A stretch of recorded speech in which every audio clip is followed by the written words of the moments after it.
Hello everyone, my name is Jamie Kroll of UCAOA, and today I'm going to be giving you some background on the association as well as some information about the 2017 Board of Directors election.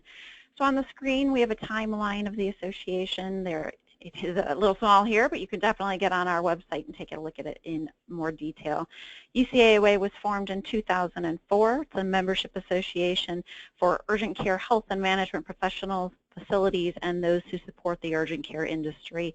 We provide leadership, education, and resources for the successful practice of urgent care.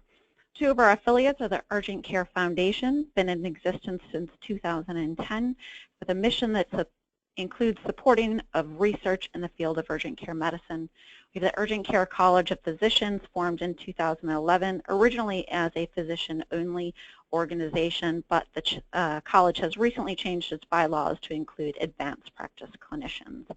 UCCOP offers UCAOA clinical content for our live education, the journal, clinical guidelines, and much more.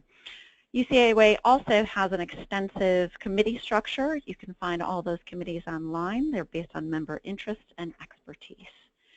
So on to the election.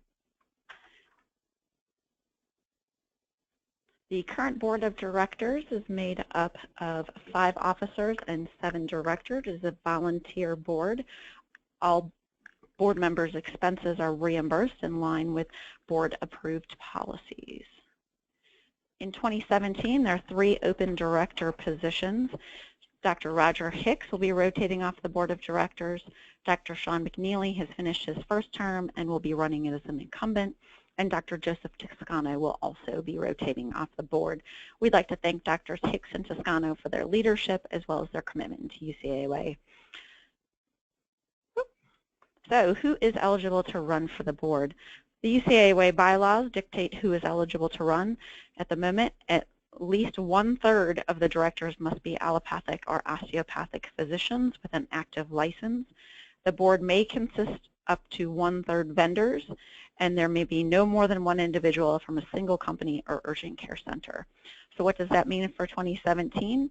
Of those 3 positions that are open, 2 of those 3 must be filled by physicians in 2017. What kind of time commitment is there to be on the board? Terms are for 3 years with the ability to run 1 time after your first term. We have monthly conference calls. They're the 3rd Wednesday of each month, lasting about an hour and a half each. There are no calls on the same months as the face-to-face meetings. The face-to-face meetings are in conjunction with our live events, as well as 1 January board meeting that also does strategic planning. Some of the responsibilities of the board are to participate in ongoing strategic planning, make sure you're reviewing all online materials prior to each meeting or call, engage with the membership and support conference and convention activities, be knowledgeable of the issues of UCAOA and the urgent care industry, continue to be committed and enthusiastic for UCAOA's mission, vision, values, goals, and the strategic plan. Disclose any conflicts of interest and recuse oneself from votes where there is a conflict, and to maintain the confidentiality of all board proceedings and discussions. So how does voting work for the election? The voting structure is also specified by the bylaws. The weight of someone's vote is determined by the membership type. For example, an individual member holds 1 ballot equaling 1 vote. Organizational memberships are a little bit different. While each organization will receive 1 ballot, the weight of their vote depends on their membership type.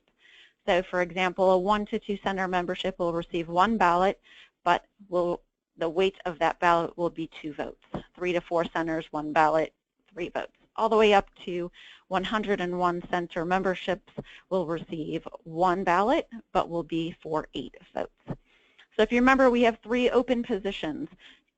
When someone receives the ballot, they will choose 3 and only 3 of the candidates listed. If you have a 5 to 10 center membership on that 1 ballot, each of those 3 people will essentially be receiving 4 votes from your organization. If you're an individual, each of those candidates will be receiving 1 vote from your ballot. So who receives that ballot and how do they vote? So everyone must be a member for 30 days prior to the election to be eligible to vote. Individuals receive their ballot via email at the address we have on your profile within our database. No proxies are needed as the voting is all done online. Organizations will need to designate a representative to receive that ballot and cast their weighted vote. So there will be coming out soon a mechanism to do that where you can let us know if there is someone different than your main contact for membership on your organizational profile, someone you'd like to be getting that ballot and cast that vote. Individual recipients of the organization do not have a vote. So you will get that vote, that ballot in the email, click on it, it'll take you to bios and headshots, YouTube videos and such, be able to review the candidates, pick the 3 that you choose for the election to vote for and cast your ballot. So if all that sounds good, how do you get onto the ballot? Nominees can get on a ballot 2 ways. One is from a majority vote of the current board of directors or to be nominated by the membership. 25 members of UCAOA must submit an e-signature of support at least 60 days prior to the election. Further information will be sent out to the membership as we get a little closer to the election. Upon the completion of the list of the nominees, the nominating committee shall present the list to the board of directors for final approval. So once those people are on the ballot, they'll probably want to let some of their colleagues know to vote for them. You can only use your personal media channels only, none of your organization or company that you work for.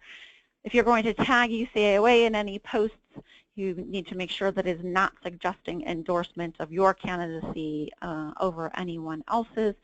Obviously, no disparaging or negative comments against opposing candidates. If you're going to reach out to your contacts, please remember the structure of voting so that if you are reaching out to individuals and they have an individual membership, they will be the one casting that vote and that ballot and for one vote. But if you have contacts that are part of an organizational membership, they may not be the person who's casting the actual ballot, but they probably know who would be doing that and can relay their support to that person. So some of the requirements and deadlines will need a bio and headshot from you.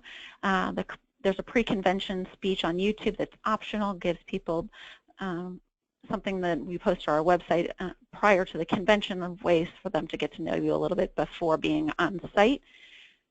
The call for nominations opens on February 20th, closes on March 3rd.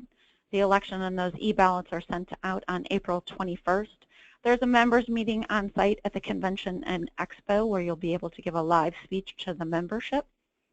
The elections will close on May the 2nd. There'll be a new directors meeting of those people who were elected, and then the foundation celebration that evening.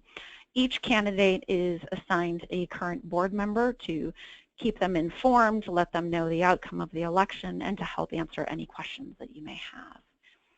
So a couple of the questions we expect are, what can I expect from my board experience? So in addition to great resume additions, previous board members for UCAOA have reported that they have received both personal and professional benefits. Gives you the opportunity to network and share knowledge with industry leaders as well as make decisions that have an impact on UCAOA members, the association, and the industry. So what if you're nominated but you're not elected? The nominating committee will continue to provide guidance on becoming more involved with the association through many outstanding volunteer opportunities such as committees or other ways for you to get involved so that your future years, your chances of being selected to serve increase. If you have any questions about the election or membership or benchmarking or anything else, feel free to reach out to me. My email is jcrawl@ucaoa.org. My phone number, this is my direct line, is 331-472-3742. Thank you so much. Have a great afternoon.